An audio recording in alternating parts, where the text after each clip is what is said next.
مکافات عمل پر کچھ لوگوں کو یقین نہیں یا خوف نہیں، کہہ دیتے ہیں اگلے جہاں میں دیکھا جائے گا، لیکن پھر پالا اسی جہاں میں پڑ جاتا ہے۔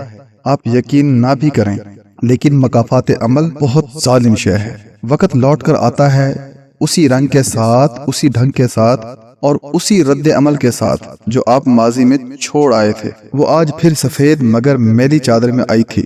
ہر مہینے 2-3 گھروں سے صدقات کی مد میں کچھ لینے آتی ہیں۔ تھیلے میں آٹا بھی تھا جو وہ گود میں رکھ کر ایسے بیٹھی تھی کہ کوئی چھین کے بھاگ نہ جائے۔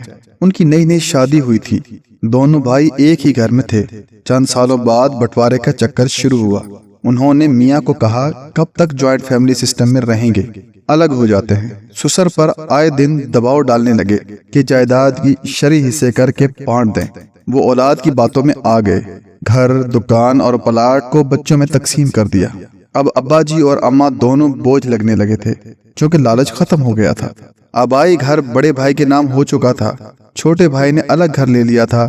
کچھ دن بعد بزرگوں سے کہا آپ رہنے کے لیے چھوٹے کے گھر چلے جائیں۔ وہاں گئے تو مہینے بعد وہ بھی تنگ آ گئے۔ کہا پرائیویسی ڈسٹرب ہوتی ہے، آپ اب بڑے کے ہاں چلے جائیں۔ وہ دونوں بڑھاپے میں فٹ بال بن کر رہ گئے تھے۔ ایک وقت آیا بہوؤں نے کھانا پوچھنا چھوڑ دیا۔ کچھ دے دیتے تو دونوں کونے میں پڑے چپ چاپ کھا لیتے، نہیں تو 8 پہر کا روزہ۔ ماں جی چند دن بیمار رہ کر چل بسی۔ اب والد اکیلے ہو گئے، سارا دن چارپائی پہ چپ چاپ پڑے رہتے یا پھر گلی کے نکڑ پہ چھڑی پکڑے شامیں گزار دیتے۔ ان کے گردے خراب ہوئے تو اولاد علاج کے لیے خرچ کرنے پر تیار نہ تھی۔ والد صاحب جمع پونجی تو بانٹ چکے تھے، ہاتھ میں سوائے بے بسی کے کچھ نہ تھا۔ اسی بیماری میں چل بسے۔ وقت گزرنے لگا، اولاد کی اولاد بڑی ہو گئی، جوان ہوئی۔ چھوٹا بیٹا دبئی چلا گیا، بڑے بیٹے کا گھر بسا اور بچے ہو گئے۔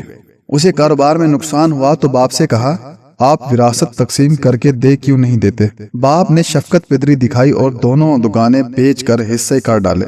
ذاتی مکان بھی بچوں کے نام کر دیا۔ بڑے بیٹے نے دوسرے بھائی کو حصہ دے کر مکان خود لے لیا۔ اب مکافات عمل کا سلسلہ شروع ہوا۔